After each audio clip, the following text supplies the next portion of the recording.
তুমি জান্নাতে তোমার কাছে আমার একটি ঘর বানিয়ে দিও,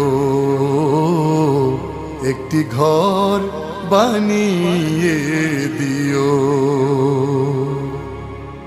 তুমি দিও হাউজে কাউসারের পাশে স্থান, দিও তুমি শীতল আরশের নিচে সম্মান।